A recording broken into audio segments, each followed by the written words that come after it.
ಆಕಾಶವಾಣಿ ಧಾರವಾಡ. ಕಾರ್ಯಕ್ರಮ ಸಾಹಿತ್ಯ ಸೌರಭ. ಆತ್ಮೀಯ ಕೇಳುಗರಿಗೆಲ್ಲ ನಮಸ್ಕಾರ. ಕೇಳುಗರೆ, ಇಂದಿನ ಸಾಹಿತ್ಯ ಸೌರಭ ಕಾರ್ಯಕ್ರಮದಲ್ಲಿ ಸಾಹಿತ್ಯದಲ್ಲಿ ಸಂಸ್ಕೃತಿ ಈ ಕುರಿತು ನಿವೃತ್ತ ಕನ್ನಡ ಪ್ರಾಧ್ಯಾಪಕರು ಹಾಗೂ ಸಾಹಿತಿಗಳಾದ ಡಾಕ್ಟರ್ ಜಿನದತ್ತ ಹಡಗಲಿ ಅವರೊಂದಿಗೆ ಮಾತುಕತೆ ಕೇಳುತ್ತೀರಿ. ಕಾರ್ಯಕ್ರಮ ನಡೆಸಿಕೊಡುತ್ತಾರೆ ಶರಣಬಸವ ಚೋಳಿನ್.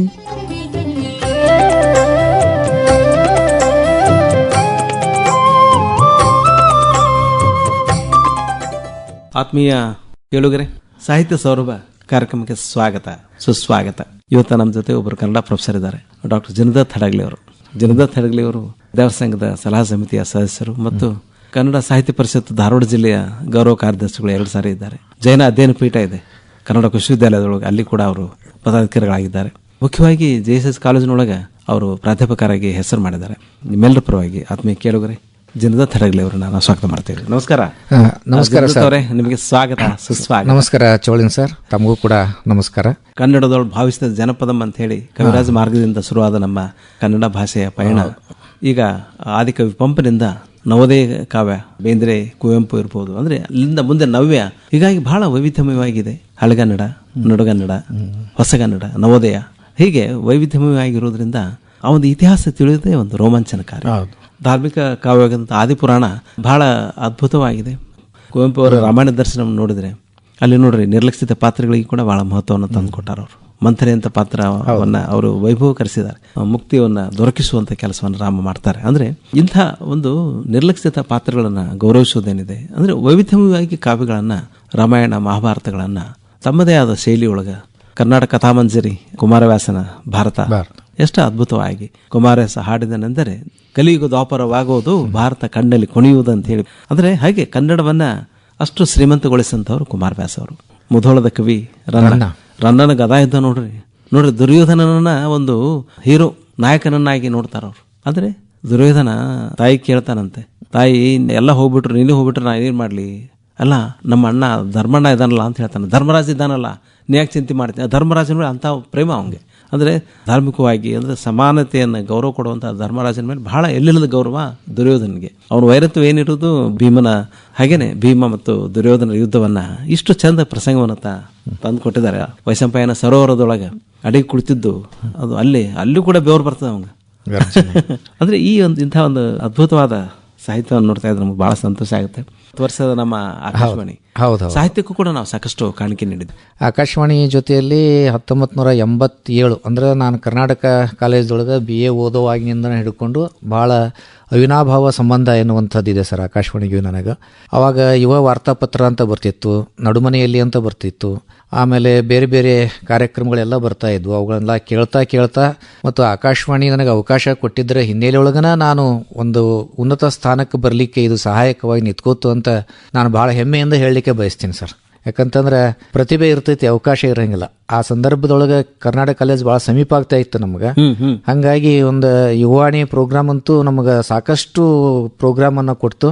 ಆ ನಂತರ ಬಂದಿರತಕ್ಕಂಥ ಹಣ ಅವಾಗೇನು ಭಾಳ ಅಂದ್ರೆ 50 ರೂಪಾಯಿ ಇಷ್ಟ ಇರ್ತಿತ್ತು ಸರ್. ಒಂದು ಪ್ರೋಗ್ರಾಮ್ ಕೊಟ್ಟರೆ ಒಂದು 50 ರೂಪಾಯಿ ಕೊಡ್ತಾ ಇದ್ರು. 50 ರೂಪಾಯಿದೊಳಗೆ ನಾವು ಮತ್ತೆ ಮುಂದಿನ ವ್ಯಾಸಂಗಕ್ಕಾಗಿ ಪುಸ್ತಕಗಳನ್ನು ಕೊಂಡ್ಕೊಳ್ತಾ ಇದ್ವಿ, ಏನಾದರೂ ಒಂದಿಷ್ಟು ಜ್ಞಾನ ಸಂಪಾದನೆ ಮಾಡ್ಕೋಬೇಕಂತ ಹೇಳಿ. ಅದಕ್ಕೆ ಆಕಾಶವಾಣಿ ಅನ್ನುವಂಥದ್ದು ಕೂಡ ನಮಗೆ ಬಹಳಷ್ಟು ಸಹಾಯಕವಾಗಿ ವಿದ್ಯಾರ್ಥಿ ಜೀವನದಲ್ಲಿ ನಿಂತಿರ್ತಕ್ಕಂಥದ್ದನ್ನು ನಾನು ಬಹಳ ಹೆಮ್ಮೆಯಿಂದ ನೆನಪಿಸ್ಕೊಳ್ತೀನಿ ಈ ಸಂದರ್ಭದೊಳಗೆ. ಒಂದು ಕಾಲಕ್ಕೆ ಒಂದು ಸಂದರ್ಭಕ್ಕಂತೂ ಆಕಾಶವಾಣಿ ಹೀರೋ ಅಂತನ ಕರೀತಾ ಇದ್ರು. ನಮ್ಮ ಊರಿಗೆ ಹೋದ್ರೆ ಸಾಕು, ಗ್ರಾಮೀಣ ಪ್ರದೇಶದೊಳಗೆ ಅಲ್ಲೆಲ್ಲ ಗ್ರಾಮೀಣ ಪ್ರದೇಶದೊಳಗೆ ಕೇಳ್ತಾ ಇದ್ರು ರೇಡಿಯೋನ. ಮತ್ತು ಇನ್ನೂ ಒಂದೇನು ಅಂತಂದ್ರೆ ಗ್ರಾಮೀಣ ಪ್ರದೇಶದೊಳಗೆ ನಾವು ಬೆಳೆಯುವಂತೊಳಗೆ ಊರಿಗೆ ಒಂದೇ ರೇಡಿಯೋ ಇರ್ತಿತ್ತು ರೀ. ಅವಾಗ ಗ್ರಾಮ ಪಂಚಾಯತಿ ಒಳಗೆ ಒಂದು ರೇಡಿಯೋ ಇರ್ತಿತ್ತು. ಆ ರೇಡಿಯೋ ಕೇಳ್ಕೋತನ ನಾವು ಬೆಳೆದಿರ್ತಕ್ಕಂಥವ್ರು ಸರ್. ಬಹಳ ಹೆಮ್ಮೆ ಅನಿಸ್ತಾ ಇದೆ ನನಗೆ ಆಕಾಶವಾಣಿ ಬಗ್ಗೆ. ಅಂದ್ರೆ ರೇಡಿಯೋ ಆಪ್ತ ಸ್ನೇಹಿತ ಇದ್ದಂಗೆ. ಅಂದ್ರೆ ಕಿವಿಯೊಳಗೆ ಬಂದು ಒಬ್ಬ ಸ್ನೇಹಿತ ಹೆಂಗ್ ಮಾತಾಡ್ತಾನೆ ಹಂಗೆ ರೇಡಿಯೋ ಜೊತೆಗೆ ನಾವಿದ್ರೆ ಒಬ್ಬ ನಮಗೆ ಸ್ನೇಹಿತನೇ ಇದ್ದಂಗೆ. ಅಂಥ ಒಂದು ಕೆಲಸ ರೇಡಿಯೋ ಮಾಡ್ತಾ ಬಂದಿದೆ. ಮಾಹಿತಿ, ಮನರಂಜನೆ, ಶಿಕ್ಷಣ, ವಿಶೇಷವಾಗಿ ಒಂದು ಸಾಹಿತ್ಯದ ಶಿಕ್ಷಣವನ್ನು ಕೂಡ ರೇಡಿಯೋ ನೀಡ್ತಾ ಬಂದಿದೆ. ಕನ್ನಡ ಭಾಷೆಯ ಒಂದು ಅಭಿಮಾನ ಬೆಳೀಲಿಕ್ಕೆ, ಕನ್ನಡ ಭಾಷೆಯ ಅಭಿವೃದ್ಧಿ ಆಗ್ಲಿಕ್ಕೆ ರೇಡಿಯೋ ಕೂಡ ತನ್ನದೇ ಆದ ಕಾಣಿಕೆ. ಚಿಂತನ, ಭಾಷಣ ಇರ್ಬೋದು, ಬೇರೆ ಬೇರೆ ಬೇರೆ ಬೇರೆ ಕಾರ್ಯಕ್ರಮಗಳು ಇರ್ತಾವೆ ಸರ್. ಬಹಳಷ್ಟು ಒಳ್ಳೊಳ್ಳೆ ಕಾರ್ಯಕ್ರಮಗಳು, ಸಂದರ್ಶನಗಳು, ಇವೆಲ್ಲ ಅದ್ಭುತವಾಗಿ ಈಗ ನೋಡಿ ಸಾಹಿತ್ಯ ಸೌರಭ ಕಾರ್ಯಕ್ರಮದಲ್ಲಿ ನಾವಿದ್ದೀವಿ. ಮುಖ್ಯವಾಗಿ ಈ ತರ ಒಂದು ಸಾಹಿತ್ಯಪರ ಕಾರ್ಯಕ್ರಮಗಳು ಸಾಹಿತ್ಯಕ ಅಭಿರುಚಿಯನ್ನು ಬೆಳೆಸುವಲ್ಲಿ ಕೇಳುಗರಲ್ಲಿ ಒಂದು ಮಹತ್ತರ ಪಾತ್ರ ವಹಿಸ್ತು ಅಂತ ಅನ್ಕೊಳ್ತಾ ಡಾಕ್ಟರ್ ಜನಾರ್ದನ್ ಹಡಗಲಿ ಅವರೇ, ತಾವು ನೋಡ್ರಿ ಕನ್ನಡದ ಪ್ರಾಧ್ಯಾಪಕರಾಗಿ ನಿವೃತ್ತಿ ಹೊಂದಿದ್ದೀರಿ.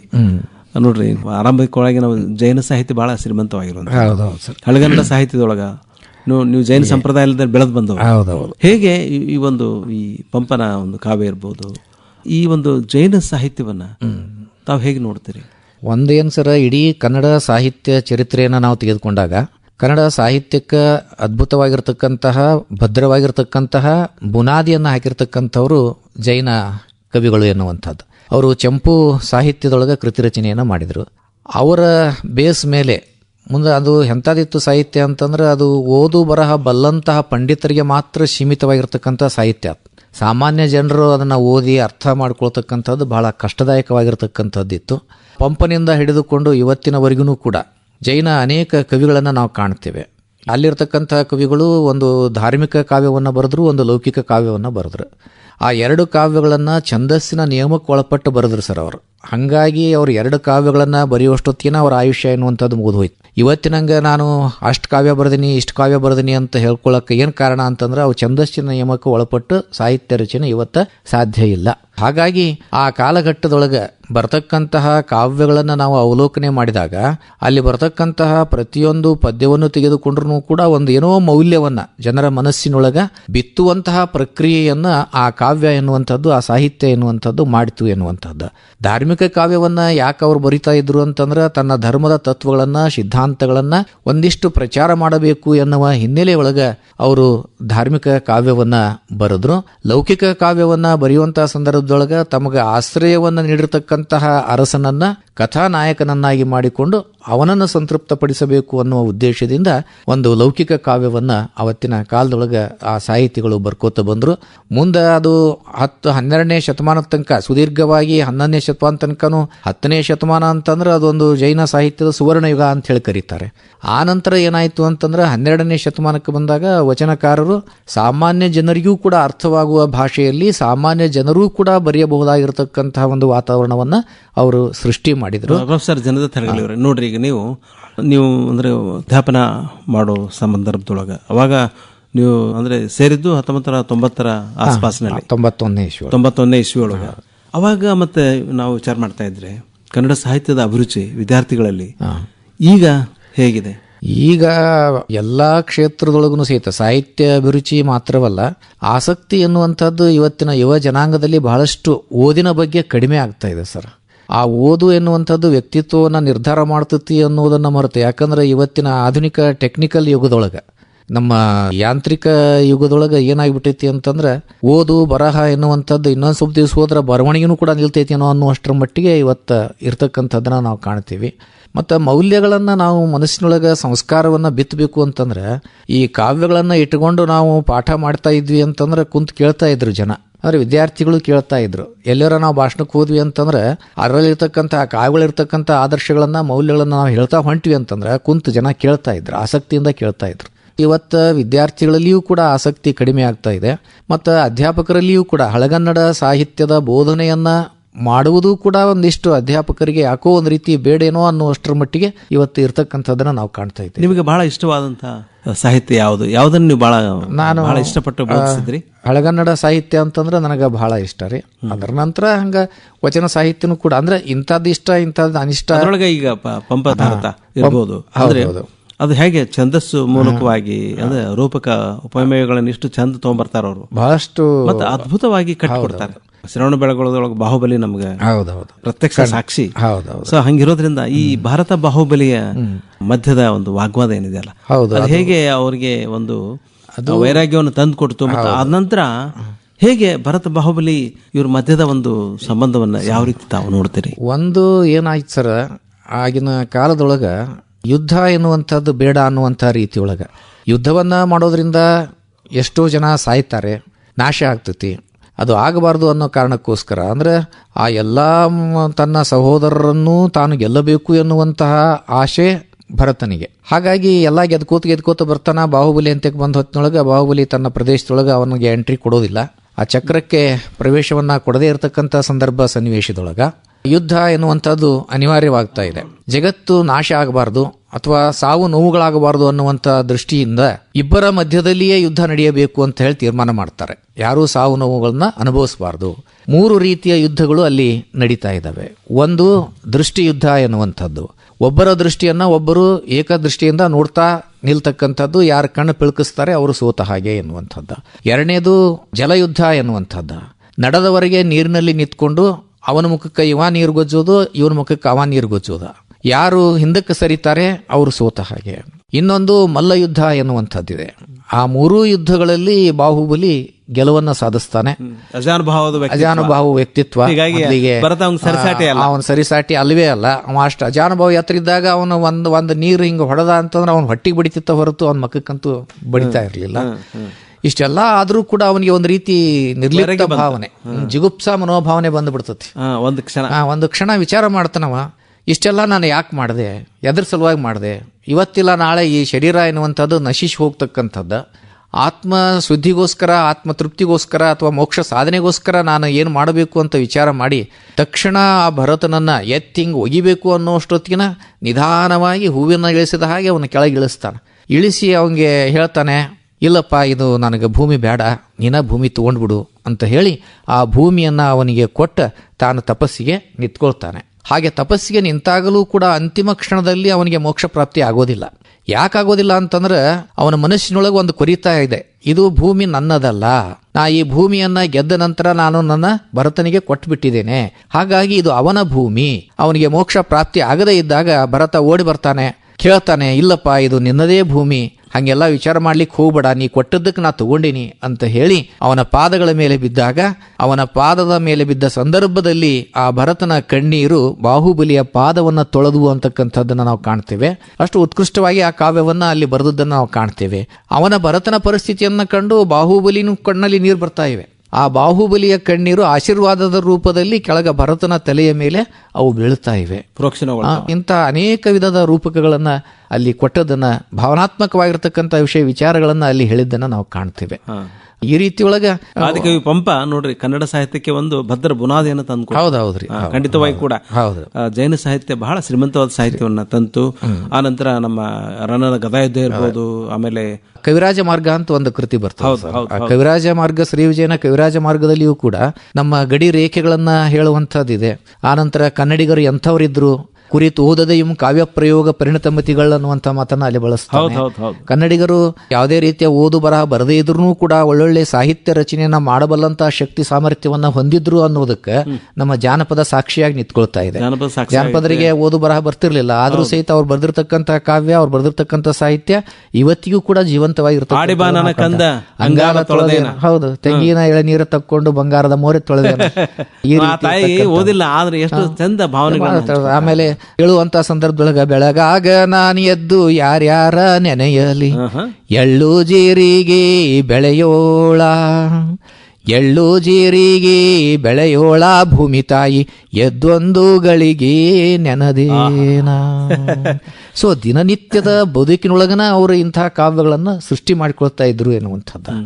ಕೇವಲ ಮಾತುಗಳಷ್ಟೇ ಅಲ್ಲ, ಈಗ ನಮ್ಮ ಜಾನಪದರು ಅನೇಕ ಗೀತೆಗಳನ್ನು ನಮಗೆ ಕಟ್ಟಿಕೊಟ್ಟಿದ್ದಾರೆ. ಬೀಸುವ ಪದಗಳಿರ್ಬೋದು, ಕುಟ್ಟುವ ಪದಗಳಿರ್ಬೋದ. ಜನಪದರು ಅದನ್ನು ಅಷ್ಟು ಅಂದವಾಗಿ ಕಟ್ಟಿಕೊಡ್ತಾರೆ. ಒಂದು ಧನಾತ್ಮಕವಾದ ಆಲೋಚನೆಗಳನ್ನ, ಒಂದು ಕನ್ನಡ ಸಾಹಿತ್ಯ ಸಂಸ್ಕೃತಿ ಪಾರಂಪರಿಕವಾಗಿ ಅದನ್ನ ನಾವು ಕಲಿತಂತವ್ರು, ಅದು ಶಿಷ್ಟ ಒಂದು ಉಳಿಸ್ಕೋಬೇಕಾಗಿದೆ. ಸಾಹಿತ್ಯವನ್ನ ಓದಿದವರು, ಅದನ್ನ ರಚನೆ ಮಾಡಿದವರು, ಅದ್ರ ಮನಸ್ಥಿತಿನೇ ಬೇರೆ. ತಾವು ಕೂಡ ಸಾಕಷ್ಟು ಸಾಹಿತ್ಯವನ್ನು ರಚನೆ ಮಾಡಿದ್ರಿ, ನಿಮಗೆ ಅಭಿನಂದನೆಗಳು. ಈಗ ನೀವು ಹೇಳಿದ್ರಿ ವಚನಕಾರರ ಸಂದರ್ಭದೊಳಗೆ ಕನ್ನಡವನ್ನು ಸರಳೀಕರಣಗೊಳಿಸಿ ಸಾಮಾನ್ಯ ಜನರಿಗೆ ತೆಗೆದುಕೊಂಡು ಹೋದ್ರು.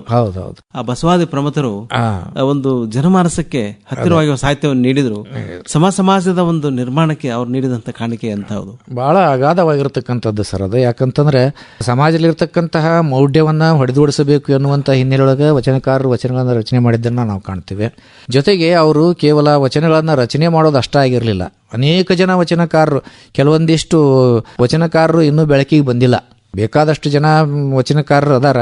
ತೆರೆಯ ಮರೆಯಲ್ಲಿರ್ತಕ್ಕಂಥ ವಚನಕಾರರು ಒಂದು ರೀತಿ ಹೆಂಗ ಅಂತಂದ್ರೆ ಒಂದು ಕಟ್ಟಡಕ್ಕೆ ಅವರು ಚೀಪ್ಗಲ್ ಇದ್ದಂಗ್ರಿ. ಚೀಪ್ಗಲ್ ಇರ್ಲಿಲ್ಲ ಅಂತಂದ್ರೆ ಗಾಡಿ ಅಗಳಾಡಕ್ಕೆ ಶುರು ಮಾಡ್ತೈತಿ. ಸೊ ಆ ರೀತಿಯೊಳಗೆ ಅನೇಕ ಜನ ವಚನಕಾರರು ತಾವು ಕಂಡುಕೊಂಡಿರ್ತಕ್ಕಂಥ ಸಮಾಜದಲ್ಲಿ ಕಂಡುಕೊಂಡಿರ್ತಕ್ಕಂತಹ ಸಿಹಿ ಕಹಿ ಅನುಭವಗಳನ್ನು ವಚನಗಳ ಮುಖಾಂತರವಾಗಿ ಕಟ್ಟಿಕೊಟ್ಟದ್ದನ್ನು ನಾವು ಕಾಣ್ತೇವೆ. ನಾನು ಆಗಲೇ ಹೇಳಿದೆ ಪ್ರಾರಂಭದೊಳಗೆ, ವಚನ ಸಾಹಿತ್ಯ ಎನ್ನುವಂಥದ್ದು ಸಾಮಾನ್ಯ ಜನರಿಗೂ ಕೂಡ ಅರ್ಥವಾಗುವ ರೀತಿಯಲ್ಲಿ ಬರೆಯಲ್ಪಟ್ಟಿರ್ತಕ್ಕಂಥ ಒಂದು ಸಾಹಿತ್ಯ. ಹಳೆಗನ್ನಡ ಸಾಹಿತ್ಯ ಅದು ಓದು ಬರಹ ಬಲ್ಲವರಿಗೆ ಮಾತ್ರ ಇರತಕ್ಕಂಥದ್ದು. ಇದನ್ನು ಮಾತ್ರ ಎಲ್ಲರೂ ಅರ್ಥೈಸ್ಕೊಳ್ಬೇಕು, ಎಲ್ಲರೂ ತಿಳ್ಕೋಬೇಕು, ಎಲ್ಲ ಜನಾಂಗದವರು ವರ್ಗ ವೈಷಮ್ಯ ಇರಲಾರ್ದನ ಎಲ್ಲ ಜನಾಂಗದವರು ಭಾಗವಹಿಸಬೇಕು ಎನ್ನುವಂಥ ಮನಸ್ಥಿತಿಯನ್ನು ವಚನಕಾರರು ಹೊಂದಿದ್ರು ಎನ್ನುವಂಥದ್ದು. ಈಗ ನಿಮ್ಗೆ ಅದರಲ್ಲಿ ಬಹಳ ಇಷ್ಟವಾದಂತಹ ವಚನಕಾರ ಯಾರು? ಯಾವ ವಚನ ನೀವು ಇಷ್ಟಪಡ್ತೀರಿ? ಒಂದು ವಚನ ದೃಷ್ಟಾಂತ ಕೊಡ್ಬೋದಾ? ನಮಗೆ ಹಂಗಂದ್ರೆ ಎಲ್ಲ ವಚನಕಾರರು ಶ್ರೇಷ್ಠ ವಚನಕಾರರು ಇದ್ದಾರೆ ಸರ. ಈಗ ಆತ್ಮನನ್ನ ಕುರಿತಾಗಿರ್ತಕ್ಕಂಥ ಅಥವಾ ಈ ನಮ್ಮ ಎಚ್ಚರಿಕೆ ಕಾಯದ ಮುಕ್ತನಾಥಯ್ಯ ಅಂತ ಒಬ್ಬ ವಚನಕಾರದನ್ರಿ, ಬರೆದದ್ದನ್ನು ನಾವು ಕಾಣ್ತೀವಿ. ಅನೇಕಂದ್ರೂ ಕೇವಲ 11 ವಚನಗಳನ್ನ ಮಾತ್ರ ಅವ ಬರ್ದಾನ. ನಾನು ಆಗಲೇ ಹೇಳಿದ್ನ, ತೆರೆಯ ಮರೆಯಲ್ಲಿ ಇರತಕ್ಕಂಥ ವಚನಕಾರ ಇವ. ಅವನ ವಚನ ಹಿಂಗೈತಿ: ದುಸ್ವಪ್ನವ ಕಾಣದಿರಿ, ದುರ್ವಿಕಾರದಲ್ಲಿ ಕೂಡದಿರಿ, ಮನೋವಿಕಾರದಲ್ಲಿ ಹರಿದಾಡದಿರಿ, ಪಂಚಾಕ್ಷರಿಯ ಜಪಿಸಿ ಷಡಕ್ಷರಿಯ ಸಂಬಂಧಿಸಿಕೊಳ್ಳಿ, ಮರೆಯೆದಿರಿ ಗುರುವಾಜ್ಞೆಯ, ತ್ವರೆಯೆದಿರಿ ಶಿವಪೂಜೆಯ, ಅರಿದು ಮರೆಯೆದಿರಿ ಚರಸೇವೆಯ, ಇಂತಿ ತ್ರಿಗುಣವ ನೆರೆನಂಬಿ ಶುದ್ಧ ಸಿದ್ಧ ಪ್ರಸಿದ್ಧ ಪ್ರಸನ್ನ ಕುರುಂಗೇಶ್ವರ ಲಿಂಗವ ಕೂಡಬಲ್ಲಡೆ ಎನ್ನುವಂಥ ವಚನವನ್ನ ಅವರು ಹಾಡಿದ್ದಾರೆ. ಬಹಳ ಅರ್ಥವನ್ನ ಒಳಗೊಂಡಿರ್ತಕ್ಕಂಥ ವಚನಗಳು ಸರಿವೆಲ್ಲ. ಅದನ್ನ ಒಂದೊಂದ ನಾವು ವಿಚಾರ ಮಾಡ್ಕೋತ ಹೊಂಟ್ವಿ ಅಂತಂದ್ರೆ ಇಲ್ಲಿ ಅಂದ್ರೆ ಒಂದು ಬದ್ಧತೆ. ನೋಡ್ರಿ, ನಾನು ಕಾಯಕವೇ ಕೈಲಾಸ, ನಾನು ಮಾಡದ ಕಾಯಕ ಕುರಿತಂತೆ ನಾನು ಅನುಭವಗಳನ್ನ ನನ್ನ ಪ್ರಾಮಾಣಿಕ ಪ್ರಯತ್ನದೊಳಗೆ ಏನ್ ನಾನು ಒಂದು ಅನುಭವ ಕಂಡುಕೊಂಡೆ ಅದನ್ನ ಒಂದು ನಡೆನುಡಿ ಹೆಂಗೆ ಶುದ್ಧ ಆಗಿರ್ಬೇಕು ಅನ್ನೋದನ್ನ ಹೇಳಲಿಕ್ಕೆ ಪ್ರಯತ್ನ ಮಾಡುವಂಥದ್ದು, ಸಮಾಜಕ್ಕೆ ಒಂದು ಆರೋಗ್ಯಯುತ ಸಂದೇಶ ನೀಡುವಂತ. ಮತ್ತ ಅವರು ಕೇವಲ ವಚನಗಳನ್ನ ಮಾತ್ರ ಹೇಳಿಲ್ರಿ, ಅವರು ವಚನಗಳ ಬರ್ದಂಗ ನಡ್ಕೊಂಡ್ರ. ಈಗ ನೋಡ್ರಿ, ಇಲ್ಲಿ ದುಸ್ವಪ್ನವ ಕಾಣದಿರಿ, ಕೆಟ್ಟ ಕನಸುಗಳನ್ನ ಕೆಟ್ಟ ಆಲೋಚನೆಗಳನ್ನ ಮಾಡ್ಲಿಕ್ಕೆ ಹೋಗ್ಬಾಡ್ರಿ ಅನ್ನುವಂಥದ್ದು. ಆ ನಂತರ ಪಂಚಾಕ್ಷರಿಯ ಜಪಿಸಿ ಷಡಕ್ಷರಿಯ ಸಂಬಂಧಿಸಿಕೊಳ್ಳಿ. ಪಂಚಾಕ್ಷರಿ ಅಂತಂದ್ರೆ 5 ತಮಗೆಲ್ಲ ಗೊತ್ತಿರುವ ಹಾಗೆ 5 ಅಕ್ಷರಗಳ ಮಂತ್ರ. ನಮ ಶಿವಾಯ ಎನ್ನುವಂಥದ್ದು ಪಂಚಾಕ್ಷರಿ, ಓಂ ನಮ ಶಿವಾಯ ಎನ್ನುವಂಥದ್ದು ಷಡಕ್ಷರಿ. ಸೊ ಇವುಗಳನ್ನು ನೀವು ಜಪಿಸ್ರಿ ಅಂತಕ್ಕಂಥದ್ದನ್ನು ಹೇಳೋದರ ಜೊತೆಗೆ ಗುರುವಾಜ್ಞೆಯನ್ನ ನೀವು ಮರಿಬೇಡ್ರಿ ಅಂತ ಹೇಳ್ತಾರೆ. ಆ ನಂತರ ಶಿವಪೂಜೆಯನ್ನ ಮಾಡ್ಲಿಕ್ಕೆ ಮರಿಬೇಡ್ರಿ ಅಂತ ಹೇಳ್ತಾರೆ. ಚರಸೇವೆಯನ್ನ ಮಾಡ್ಲಿಕ್ಕೆ ಮರಿಬೇಡ್ರಿ ಇತ್ಯಾದಿ ಎಲ್ಲಾ ವಿಚಾರಗಳು. ನೋಡ್ರಿ, ಬಸವಾದಿ ಪ್ರಮಥರು ಏನಿದಾರಲ್ಲ, ನಾವು ಜಗಜ್ಯೋತಿ ಬಸವಣ್ಣ ಅಂತೀವಿ. ಅಂದ್ರೆ ಒಂದು ಅಂಗೈಯೊಳಗ ಕರಸ್ಥಳದೊಳಗ ಒಂದು ಲಿಂಗವನ್ನು ಕೊಡೋದು. ಅಂದ್ರೆ ನೀವು ಅಲ್ಲಿ ಯಾಕೆ ಹುಡುಕಾಡ್ತೀರಿ? ಮೂಢನಂಬಿಕೆಗಳನ್ನು ಬಿಡ್ರಿ, ನಿಮ್ಮ ಅಂಗೈಯಲ್ಲೇ ದೇವನನ್ನ ಕರೆದು ನೀವು ದೇವನೊಳಗೆ ಒಂದಾಗ ದರ್ಶನ ಮಾಡ್ಕೋಬಹುದು ಅಂತಕ್ಕಂಥ ಒಂದು ಬಹಳ ಅದ್ಭುತವಾದ. ಆ ಹಿನ್ನೆಲೆಯೊಳಗ ದೇಹವೇ ದೇಗುಲ ಅಂತಕ್ಕಂಥ ವಚನವನ್ನ ಬಸವಣ್ಣವರು ಬಹಳ ಸೊಗಸಾಗಿ ಅದನ್ನ ಕಟ್ಟಿಕೊಟ್ಟಿದ್ದಾರೆ. ಒಳಗಿರ್ತಕ್ಕಂಥ ಆತ್ಮನೇ ದೇವರು ಎನ್ನುವಂಥದ್ದು. ಕಾಲೇ ಕಂಬಗಳು ಕಾಲೇ ಕಂಬ ಸರ್ವೇ ಹೊನ್ನ ಕಳಸವೇ ಹಾಡನ್ನು ಕೇಳೋಣಂತೆ. ಎನ್ನ ಕಾಲೆ ಕಂಬವು ದೇಹವೇ ದೇಗುಲ, ಎನ್ನ ಕಾಲೆ ಕಂಬವು ದೇಹವೇ ದೇಗುಲ, ಶಿರವೇ ಹೊನ್ನ ಕಳಶವಯ್ಯ.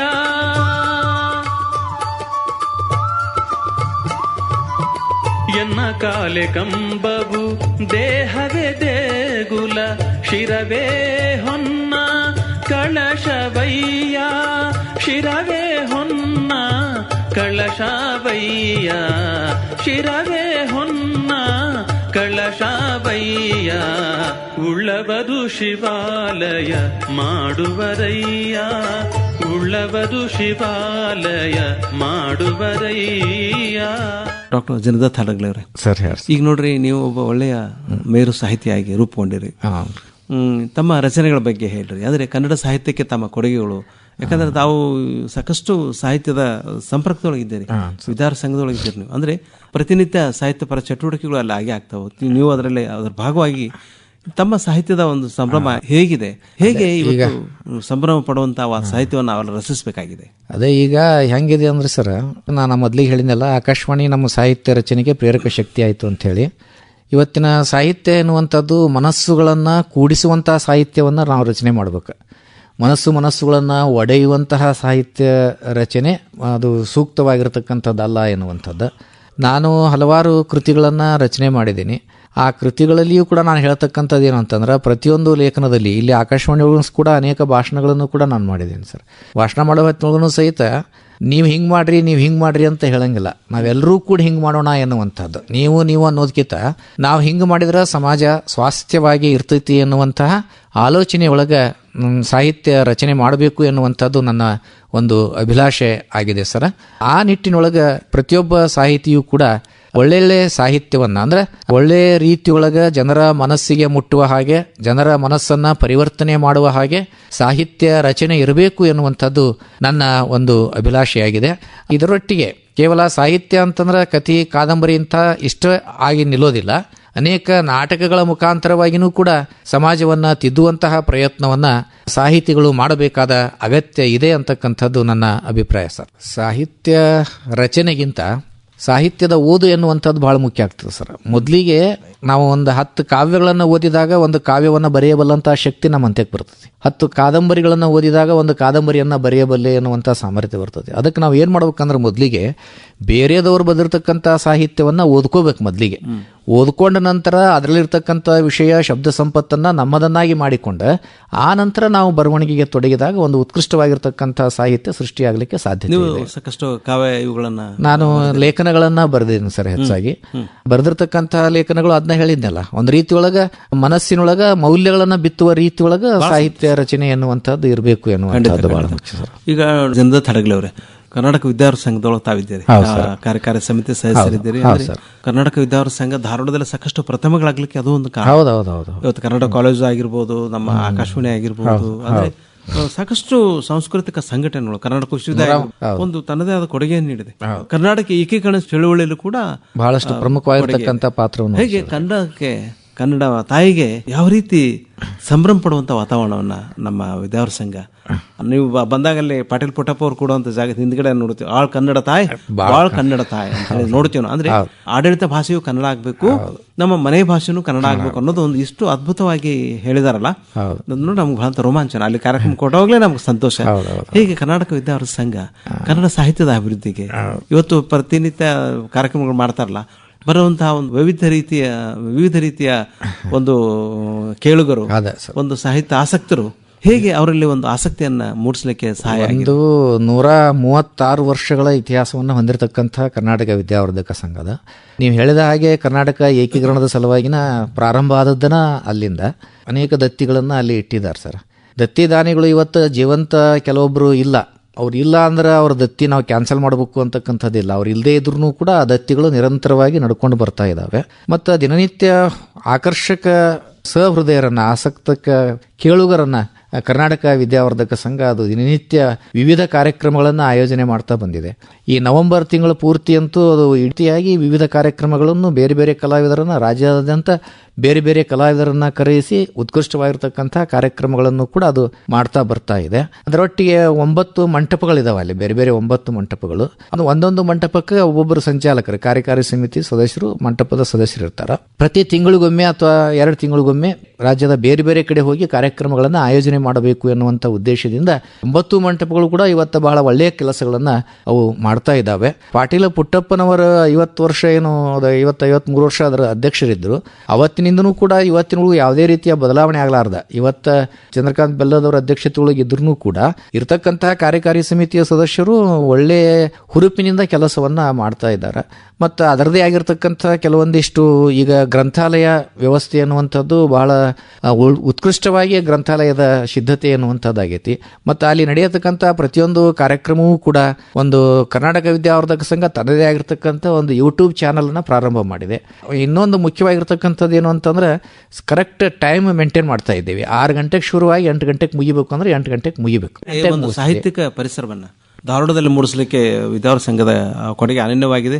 ಜನದ ತಡಗಲೆ ಅವರೇ, ಈಗ ಸಾಹಿತ್ಯದ ಒಂದು ಪಯಣಕ್ಕೆ ಬಂದಾಗ ನೋಡ್ರಿ, ಅನಂತರ ದಾಸ ಸಾಹಿತ್ಯ ಅದು ಜನಮಾನಸಕ್ಕೆ ಬಹಳ ಹತ್ತಿರ. ಪುರಂದರದಾಸರು, ಕನಕದಾಸರು ಅವರು ಹಾಡ್ತಾ ಕೀರ್ತನೆಗಳ ಮುಖಾಂತರ ಜನಸಾಮಾನ್ಯರ ಹತ್ತಿರಕ್ಕೆ ನಡೆದ್ರು. ಇವತ್ತು ಕೂಡ ಎಷ್ಟು ಒಂದು ತತ್ವಗಳನ್ನ ಬೋಧಿಸ್ತಾರೆ ಅವರು. ದಾಸ ಸಾಹಿತ್ಯದ ಬಗ್ಗೆ ತಾವೇನು ಹೇಳ್ತಾರೆ? ಹೌದು, ಹತ್ತಿರಕ್ಕೆ ನಡೆದ್ರು ಅಷ್ಟೇ ಅಲ್ಲ, ಸಮಾಜದಲ್ಲಿರ್ತಕ್ಕಂತಹ ಒಡಕುಗಳನ್ನು ಅವರು ಎತ್ತಿ ಹಿಡಿಯುವಂಥ ಪ್ರಯತ್ನವನ್ನು ಮಾಡಿದರು. ಅವರು ನಾ ಹೇಳದ್ ತಿಳ್ಕೊಂಡಂಗೆ ಹಾಗೆ ನಾ ಆಗಲ್ ಹೇಳಿದ್ನಲ್ಲ, ನೀವು ಮಾಡ್ರಿ ಅಂತ ಹೇಳಿದ್ರಲ್ಲ, ನಾ ಹಿಂಗ್ ಮಾಡಾಕತ್ತೀನಿ ನೀವು ಮಾಡ್ರಿ, ಈ ಮನೋಭಾವನೆ ದಾಸರದಾಯ್ತು ವಚನಕಾರರದಾಯ್ತು. ಕಾಯಕವೇ ಕೈಲಾಸ ಅಂತಂದು ಅವ್ರೇನು ಹಂಗ್ ಬಂದ್ರು, ಇವ್ರು ಹಂಗೇನೆ ನಾನು ಹೀಗೆ ಅಂದ್ರೆ ಒಂದು ಜ್ಞಾನದ ದೀವಿಗೆ ಹಚ್ಚೋ ಕೆಲಸ ಮಾಡಿದ್ರು. ಆಮೇಲೆ ಆ ರೀತಿ ನಡಿಬೇಕು ಅಂತ, ಯಾವುದೇ ರೀತಿಯ ಜಾತಿ ವ್ಯವಸ್ಥೆ ಅನ್ನುವಂಥದ್ದು ಇರಬಾರ್ದು ಅನ್ನೋ ರೀತಿ ಒಳಗನ ಕನಕದಾಸರು ಕುಲ ಕುಲ ಕುಲವೆಂದು ಹೊಡೆದಾಡಿದರೆ. ಅದನ್ನ ನೋಡ್ರಿ ವ್ಯಾಸರಾಯರು ಕೇಳಿದಾಗ ಸ್ವರ್ಗಕ್ಕೆ ಯಾರು ಹೋಗ್ತಾರೆ, ನಾನು ಎನ್ನುವಂತ ಅಹಂಕಾರ, ನಾನು ಹೋದರೆ ಹೋದೇನು ಎನ್ನುವಂಥದ್ದೇನಿದೆಯಲ್ಲ, ಮನುಷ್ಯನಿಗೆ ಅಹಂಕಾರ ಎನ್ನುವಂಥದ್ದು ಇರಬಾರ್ದು. ಅಹಂಕಾರ ಇತ್ತು ಅಂತಂದ್ರೆ ನಾವು ಅಧೋಗತಿಗೆ ಹೋಗ್ತೀವಿ, ಅಹಂಕಾರವನ್ನ ಬಿಟ್ವಿ ಅಂತಂದ್ರೆ ಊರ್ಧ್ವಗಾಮಿ ಆಗ್ತೀವಿ, ಮೇಲ್ಮುಖವಾಗಿ ನಾವು ಪಯಣ ಎನ್ನುವಂಥದ್ದು ಸಾಗ್ತತಿ. ಅಂಥ ಅನೇಕ ಕಹಿ ಘಟನೆಗಳನ್ನು ಈ ಕನಕದಾಸರು ಕೂಡ ಸಮಾಜ ವ್ಯವಸ್ಥೆಯೊಳಗೆ ಅನುಭವಿಸಿದ್ದನ್ನು ನಾವು ಕಾಣ್ತೇವೆ. ಅವರು ಕನಕದಾಸರು ನೋಡ್ರಿ 4 ಮಹಾಕಾವ್ಯಗಳನ್ನು ಬರೆದ್ರು, ಮತ್ತೆ ಆಮೇಲೆ ಮುಂಡಿಗೆಗಳನ್ನು ಬರೆದ್ರು. ಮುಂಡಿಗೆಗಳಂದ್ರೆ ಅವ್ರ ಮುಂಡಿಗೆಗಳಂದ್ರೆ ಬೇಂದ್ರೆಯವ್ರಿಗೆ ಬಹಳ ಇಷ್ಟ, ಬಹಳ ಅದರ ಪ್ರಭಾವ ಅವರಿಗೆ ಬೇಂದ್ರೆಯವರಿಗೆ ಆಗಿದೆ, ಅವ್ರ ಮೇಲೆ ಆಗಿದೆ. ಮತ್ತೆ ಕೀರ್ತನೆಗಳಲ್ಲಿ ಕೂಡ ಎಷ್ಟು ಅಂದ್ರೆ ಭಕ್ತಿಯನ್ನ ಹೇಳ್ತಾರೆ, ಮತ್ತೆ ನೀತಿ ಬೋಧೆಯನ್ನ ಮಾಡ್ತಾರೆ, ಬೋಧೆ ಮಾಡೋದ್ರ ಜೊತೆಗೆ ಸಮಾಜ ವಿಮರ್ಶೆ ಮಾಡ್ತಾರೆ, ಯಾರನ್ನು ದೂಷಣೆ ಮಾಡೋದಿಲ್ಲ, ವ್ಯವಸ್ಥೆಯನ್ನು ದೂಷಣೆ ಮಾಡ್ತಾರೆ. ಹೌದ್ರಿ. ಹೆಂಗೆ ನೀವು ನೋಡ್ತೀರಿ ಅವರ ಈ ಒಂದು ಕೀರ್ತನೆಗಳ ವೈಭವವನ್ನ? ಅವನು ಓದಿದಾಗ ಆ ಮನಸ್ಸಿಗೆ ಆಗ್ತಕ್ಕಂಥ ಸಂತೋಷ ಇದೆ ಅಲ್ಲ ಸರ್, ಅದನ್ನ ಹೇಳಲಿಕ್ಕೆ ಆಗಂಗಿಲ್ಲ, ಅದನ್ನ ಅನುಭವಿಸ ಪಡ್ಕೋಬೇಕು ಅಂತ. ಅಲ್ಲಣಿಸಿದ್ರು ಕಂಡೆ ತಾಳು ಮನವೇ, ಸಂಶಯ ಬೇಡ ಎಲ್ಲರನ್ನು ಸಲಹುವನು, ಇದಕ್ಕೆ ಸಂಶಯ ಬೇಡ. ಹುಟ್ಟಿದ್ದೇವ್ರು ಹುಲ್ ಮೆಸಂಗಲ್ಲ ಅಂತ ಹೇಳ್ತಾರೆ ನಮ್ಮ ಗ್ರಾಮ್ಯ ಭಾಷೆಯೊಳಗ. ಅದಕ್ಕೆ ಅದು ಒಂದ್ ಇರ್ತದ, ಯಾಕೆ ಅವಸರ ಮಾಡ್ತೀರಿ ನೀವು, ಯಾಕೆ ತಲ್ಲಣಿಸ್ತತಿ ಮನಸ್ಸು, ಈ ಭಾವನೆಯನ್ನ ಕೀರ್ತನೆಗಳ ಮುಖಾಂತರ ಅವರು ಕಟ್ಟಿಕೊಟ್ಟಿದ್ದನ್ನ, ಮಾನಸಿಕ ತುಮಲುಗಳನ್ನು ಗೆಲ್ಲಬೇಕು ಅಂತ ಅವ್ರದ್ದು ಕರೆ ಇದೆ. ಮುಖ್ಯವಾಗಿ ಮೇಲು ಕೀಳು ಅನ್ನೋದನ್ನ ಅವರು ವಿರೋಧಿಸಿದ್ರು. ಅದಕ್ಕೆ ಜಾತಿ ಒಂದೇ. ಅದೇ ನೋಡ್ರಿ ಕುವೆಂಪು ಅವರು ಹೇಳಿದ್ದು ಮಾನವತಾವಾದದ ಕಲ್ಪನೆ ಏನಿದೆ, ಆಗು ನೀ ಅನಿಕೇತನೆ ಅಂತ ಹೇಳ್ತಾರೆ. ಅವ್ರ ಮೇಲೆ ಕನಕದಾಸರ ಪ್ರಭಾವ ಬಹಳ. ಪಂಪನು ಹೇಳಿದ್ದ ಆದ ಕೂಡ ಮಾನವ ಜಾತಿ ತಾನು ಒಂದೇ ಒಲಂ ಎಂತಕ್ಕಂಥ ಮಾತನ್ನು ಅವನು ಕೂಡ ಹೇಳಿದ್ದನ್ನು ನಾವು ಕಾಣ್ತೇವೆ. ಏನು ಈ ಮೇಲು ಕೀಳು ಎನ್ನುವಂಥದ್ದು ಸರ್ವಜ್ಞ ಹೇಳ್ತಾನಲ್ಲ, ಇರುವುದೊಂದೇ ಭೂಮಿ, ಕುಡಿಯುವುದೊಂದೇ ನೀರು, ಸುಡುವುದೊಂದೇ ಅಗ್ನಿ ಇರುತ್ತಿರಲು ನಡುವೆ ಜಾತಿ ಎತ್ತಣದು ಸರ್ವಜ್ಞ. ಎಲ್ಲರೂ ಒಂದೇ ತರ ನೀರು ಕುಡಿತೀವಿ. ಕನಕದಾಸರ ರಾಮಧಾನಿ ಚರಿತೆ ನೋಡಿ, ಅದು ಹಂಗೆ ಐತಲ್ಲ. ಮತ್ತೆ ಯಾರ ಮೇಲು ಕೀಳು, ಯಾರು ಹೆಚ್ಚು, ಯಾರು ಕನಿಷ್ಠ. ಅಕ್ಕಿ ರಾಗಿಗೆ ಜಗಳ ನಡೆದಿರ್ತಕ್ಕಂಥ ಸಂದರ್ಭದೊಳಗೆ ಅಕ್ಕಿ ಅನ್ನುವಂಥದ್ದು ನಮ್ಮ ಜಾನಪದ್ರ ಕಟ್ಟಿಕೊಟ್ಟಿದಾರ್ರಿ. ಕಪ್ಪು ಹೆಂಡತಿ ಅಂದು ಕಿರಿಕಿರಿಯನ್ನ ಬೇಡ, ನೀರೆಲ್ಲ ಹಣ್ಣು ಬಲು ಕಪ್ಪ ತಿಂದ ನೋಡಿದ್ರ ರುಚಿ ಬಾಳ. ಕೆಂಪು ಹೆಂಡತಿ ಅಂದು ಹಿರಿ ಹಿಗ್ಗ ಬೇಡ, ಹತ್ತಿಯ ಹಣ್ಣು ಬಲು ಕೆಂಪು ಒಡೆದು ನೋಡಿದ್ರ ಹುಳ ಬಾಳ. ಈ ಹಿನ್ನೆಲೆ ಒಳಗನ ಅದು ರಾಮಧಾನ ಚರಿತೆ ಅನ್ನುವಂಥದ್ದು ಕೂಡ ಇರ್ತಕ್ಕಂಥದ್ದು ನಾವು ಕಾಣ್ತೀವಿ. ಯಾವ್ದು ಕೀಳಲ್ಲ, ಯಾವ್ದು ಮೇಲಲ್ಲ, ಯಾವ್ದು ಮನುಷ್ಯನಿಗೆ ಯೋಗ್ಯ ಆಗಿರ್ತದ ಅದನ್ನ ನಾವು ಸ್ವೀಕಾರ ಮಾಡ್ಬೇಕಾಗಿರ್ತಕ್ಕಂಥದ್ದು ಬಹಳ ಅಗತ್ಯ ಇದೆ. ಬಾಗಿಲನ್ನು ತೆರೆದು ದರ್ಶನ ನೀಡು ಹರಿಯೇ ಅಂತಂದು ಅಂದ್ರೆ ಭಕ್ತಿಯ ಪರಾಕಾಷ್ಠತೆ ಮೆರೆದು ಕನಕದಾಸರು, ಅದಕ್ಕೆ ಭಕ್ತ ಕನಕದಾಸರು ಅಂತಾರೆ.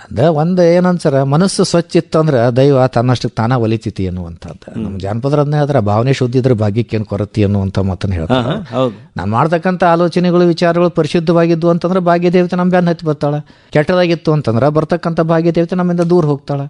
ಇಂತಹ ಮಾತುಗಳನ್ನ, ಇಂತಹ ವಿಚಾರಗಳನ್ನ ವಚನಕಾರರು ಮತ್ತು ದಾಸರು ಜಗತ್ತಿಗೆ ತಿಳಿಯುವ ರೀತಿಯೊಳಗೆ ತಮ್ಮ ಕೀರ್ತನೆಗಳ ಮುಖಾಂತರ, ವಚನಗಳ ಮುಖಾಂತರ ಸ್ಪಷ್ಟಪಡಿಸಿದ್ದನ್ನು ನಾವು ಕಾಣ್ತೀವಿ ಸರ್. ಡಾಕ್ಟರ್ ಜನಾರ್ದನ್ ತಡಗಲವ್ರೆ, ನೋಡ್ರಿ ವಿಚಾರ ಮಾಡ್ತಾ ಮಾಡ್ತಾ ನವೋದಯ ಸಾಹಿತ್ಯದೊಳಗೆ ಬಹಳ ಭವ್ಯವಾದ ಕಾವ್ಯ ಬಂತು, ಕಾವ್ಯ ಮೀಮಾಂಸೆ ಬಂತು, ಕಾದಂಬರಿಕಾರರು ನೋಡ್ರಿ ಅನಕರು, ತರಾಸು, ಆಮೇಲೆ ನಮ್ಮ ಬಸವರಾಜ್ ಕಟ್ಟಿಮನಿ ಅವರು, ಎಸ್ ಎಲ್ ಭೈರಪ್ಪ ಅವರು. ಅಂದ್ರೆ ನೋಡಿ ನಾವೆಲ್ಲ ಸಿಕ್ಕವರಿದ್ದಾಗ ಇಂಥ ಕಾದಂಬರಿಗಳು ಓದಿ ದೊಡ್ಡವರಾದವರು. ಅವಾಗ ನಮಗೆ ಎಷ್ಟು ಆನಂದ ಅನಿಸ್ತಿತ್ತಲ್ಲ. ಅದ್ಭುತವಾದ ಸಾಹಿತ್ಯವನ್ನು ರಚನೆ ಮಾಡಿದ್ರು ನಮ್ಮ ಧಾರವಾಡದ ರಸಋಷಿ ಬೇಂದ್ರೆ ಅವರು. ಬೇಂದ್ರೆ ಅವರ ಸಾಹಿತ್ಯದ ಬಗ್ಗೆ ನೋಡ್ರಿ, ಅವರು 4 ತಂತಿ ಕೃತಿಗೆ ಜ್ಞಾನಪೀಠ ಪ್ರಶಸ್ತಿ ಬಂದು 50 ವರ್ಷ ಮೇಲೆ ಆಯ್ತು. ಅವರು ಸಖಿಗೀತ ಅಂತ ಒಂದು ಮಹಾಕಾವ್ಯನೂ ಬರೆದ್ರು. ಬೇಂದ್ರೆ ಅವರ ಒಂದು ಸಾಹಿತ್ಯ ರಚನೆ ಹೇಗೆ, ಬೇಂದ್ರೆ ಅವರದು ಧಾರವಾಡಕ್ಕೆ ಒಂದು ಘನತೆಯನ್ನು ತಂದುಕೊಟ್ರು. ಧಾರವಾಡ ಒಂದು ಸಾಂಸ್ಕೃತಿಕ ಬೀಡೋರ್ಲಿಕ್ಕೆ ಬೇಂದ್ರೆಯವರೊಬ್ರು ಕಾರಣ. ಅವ್ರ ಸಾಹಿತ್ಯ ಕುರಿತಂತೆ ಅವರೊಬ್ಬ ಮಾಂತ್ರಿಕ ಕವಿ ಸರ್. ಅವರು ಏನೋ ಬರೆದ್ರು ಸಹಿತ ಅಪಾರವಾಗಿರ್ತಕ್ಕಂಥ ಅರ್ಥ ಅದರೊಳಗೆ ಓದಿರ್ತೈತಿ. ಅರ್ಥ ಮಾಡಿಕೊಂಡಷ್ಟು, ಅದನ್ನ ಬಗೆದಷ್ಟು ಅರ್ಥ ಉತ್ಪತ್ತಿ ಆಕೋತ ಹೋಗ್ತೈತಿ. ಒಂದು ಅರ್ಥದೊಳಗೆ, ಒಂದು ದೃಷ್ಟಿಯೊಳಗೆ ನನಗೆ ಒಂದು ರೀತಿ ಅರ್ಥ ಕಂಡ್ರೆ ನಿಮ್ಮ ದೃಷ್ಟಿಯೊಳಗೆ ಒಂದು ರೀತಿ ಅರ್ಥವನ್ನ ಆ ಕಾವ್ಯ ಒದಗಿಸ್ತೈತಿ. ನಾನಾ ಮತ್ತೆ ಓದಕಂಟೆ ಅಂತಂದ್ರೆ ಮತ್ತೆ ಅದು ನನಗೆ ಬೇರೆ ಬೇರೆ ರೀತಿಯೊಳಗನ ಅದರ ಹೊಳಪು ಎನ್ನುವಂಥದ್ದು ಹೊಳಿಲಿಕ್ಕೆ ಶುರು ಆಗ್ತೈತಿ. ಈ ರೀತಿಯೊಳಗೆ ಅವನೊಬ್ಬ ಮಾಂತ್ರಿಕ ಕವಿ ಅಂತನ ನಾವು ಬೇಂದ್ರೆ ಅವರನ್ನ ಗುರುತಿಸ್ಲಿಕ್ಕೆ ಸಾಧ್ಯತೆ ಇದೆ ಸರ್. ಜನಾರ್ದನ್ ತಡಗಲವ್ರೆ, ತಾವು ನೋಡ್ರಿ ಪ್ರಾಧ್ಯಾಪಕರಾಗಿದ್ರೆ ಸಾಕಷ್ಟು ಬೋಧನೆ ಮಾಡಿದಂಥವ್ರು, ಮಕ್ಕಳಲ್ಲಿ ಸಂಸ್ಕೃತಿಯನ್ನ ಬಿತ್ತಿದಂಥವ್ರು. ಈಗ ನೋಡ್ರಿ ನಮ್ಮ ಒಂದು ಪೀಳಿಗೆ ಸಾಕಷ್ಟು ತೊಂದರೆ ಅನುಭವಿಸ್ತಾ ಇದೆ.